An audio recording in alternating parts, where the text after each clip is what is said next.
The instrument you can now see on the screen is a medical tool which possesses some of the world's most developed technology.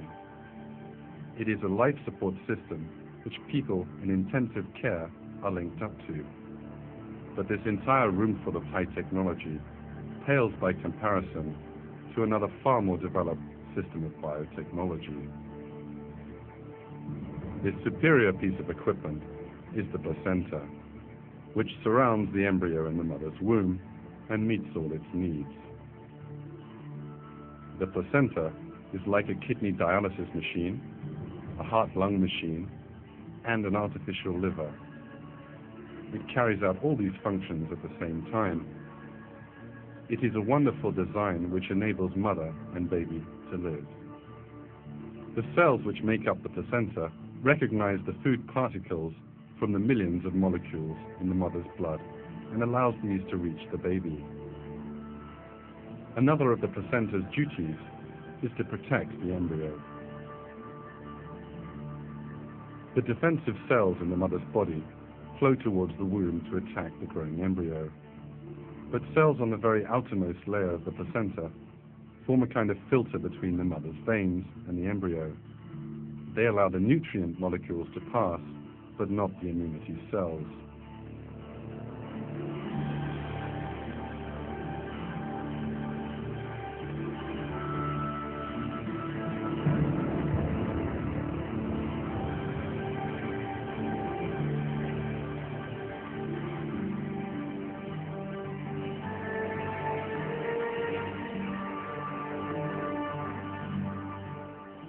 If the job of taking care of the growing embryo's needs had been given to a human being and not the placenta, then the embryo would not survive more than a few minutes.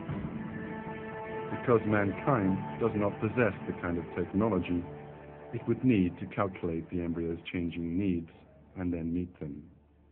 The only piece of technology sufficiently sophisticated to carry out this function is the placenta. This cord enables the link to be formed between the baby and the mother's body.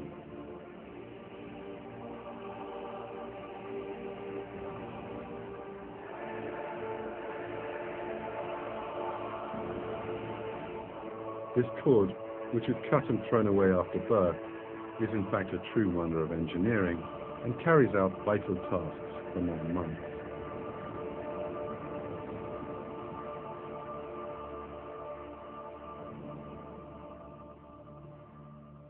It contains 1 vein and 2 arteries.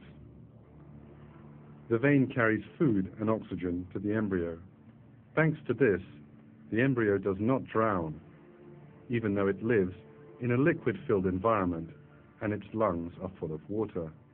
It does not die, even though its digestive system has not yet been constructed and it cannot eat.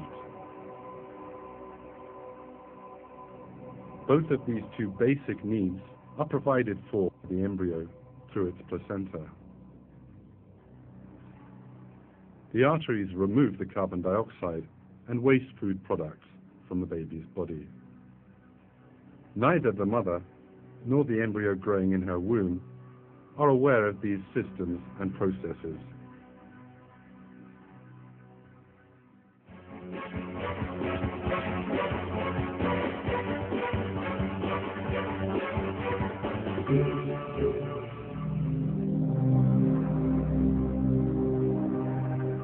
As the months pass, the baby in the mother's womb takes shape and grows. It becomes ready to step into the outer world. The time has now come for the final stage, birth. But there is a great deal of danger for the baby waiting in the mother's womb. The baby will be born by passing through the mother's womb and between her pelvic bones, posing a great threat to the unborn child. During birth, the baby's head will be squashed in these narrow areas, and its skull will come under pressure. But here again, a special precaution has been taken to protect the baby's health. The bones in the skull of the newborn baby are soft. Furthermore, unlike those found in adults, the bones which make up the skull are not fused together. Thanks largely to this, the bones are able to slide onto one another during birth. The gaps between the bones stop the skull from being crushed during this process. In this way, the baby is born healthily, and its skull and brain come to no harm. In the months that follow, its skull will harden, and the baby will lead its life in a healthy way.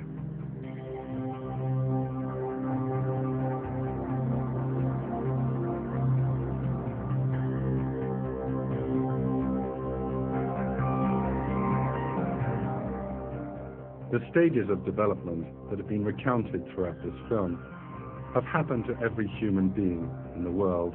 Everyone was hurled towards the womb as a sperm cell joined with the egg, thanks to the specially created conditions there, and then began life as a single cell. Even before they had the slightest idea of their own existence, God gave their bodies shape and created a normal human being from a single cell.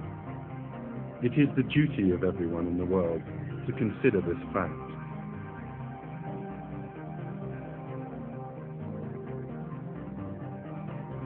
And your duty is to consider how you came to be and to be grateful to God. Do not forget that our Lord, who created our bodies once, will recreate us after our deaths and will hold us to account for the blessing he has bestowed upon us. This is very easy for him. Those who forget their own creation and deny the afterlife are greatly deceived.